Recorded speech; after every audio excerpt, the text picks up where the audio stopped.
আসসালামু আলাইকুম। সবার জন্য দোয়া করি আল্লাহ তাআলার রহমতে সবাই ভালো থাকেন।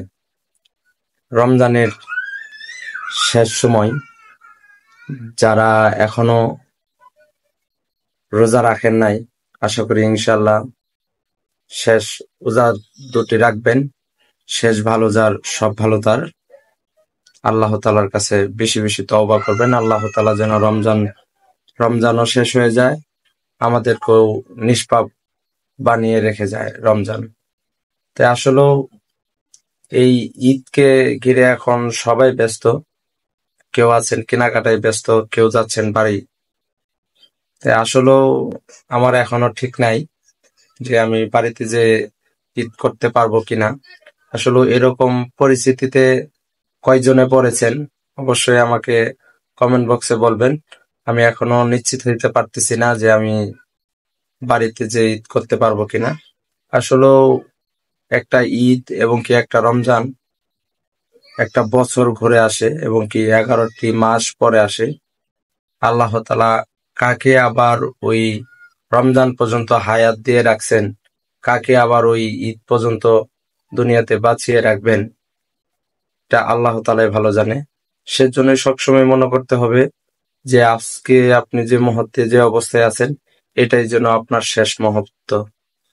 তাই আসলে সবাই আমার জন্য দোয়া করবেন, সবাই প্রতিবেশীকে একটু খেয়াল রাখবেন এবং কি এই যে এখন বাড়িতে চলে গেছেন, 11 মাস যাবৎ ঢাকায় ছিলেন বা অনেকদিন যাবৎ ঢাকায় ছিলেন, বাড়িতে চলে গেছেন, অবশ্যই একটু গোরস্থানে যে কবরকে জিয়ারত করবেন। কেউ থাক আর না থাক, কবরকে সামনে নিয়ে একটু চিন্তা ভাবনা করবেন যে যারা কবরে চলে গিয়েছে তারাও আপনার মতো দুনিয়াতে বেঁচে ছিল, তারা এখন নাই, তারা দুনিয়া ছেড়ে চলে গেছে, আমিও একদিন চলে যাব।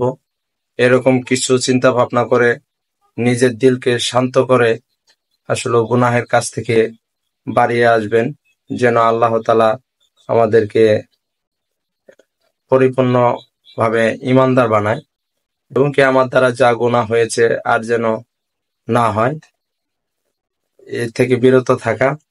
আর ইনশাআল্লাহ সবাই সবার জন্য দোয়া করবেন, কেননা এই রমজান মাসে আল্লাহ তাআলার কাছে যা বলা হয় আল্লাহ তাআলা তাই কবুল করে নেন।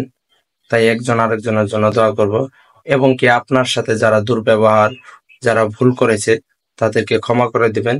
একজন বান্দা আরেকজন বান্দাকে যখন ক্ষমা করে দেয়, আল্লাহ নিজে ওই বান্দাকে ক্ষমা করে দেয়, যে বান্দা আরেক বান্দাকে ক্ষমা করে দেয়।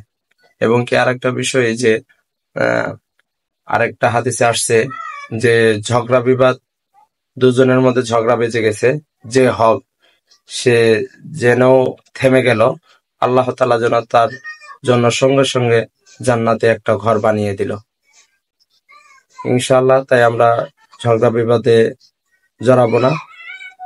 একজন মুসলিম আরেকজন মুসলিম, আমরা ভাই ভাই, সবার সাথে ভালো আচরণ করব। আজকে দুনিয়ায় আছি, কালকে নাও থাকতে পারি। তাই ইনশাআল্লাহ সবাই আমার জন্য দোয়া করবেন, আমি যেন বাড়িতে যে ঈদ কাটাইতে পারি। যারা এখন পর্যন্ত ঢাকায় আছেন আমি তাদের জন্য দোয়া করি, সবাই সবার জন্য দোয়া করবেন, সবাই যেন ফ্যামিলি নিয়ে বাড়িতে যে ঈদ কাটাইতে পারি ইনশাআল্লাহ।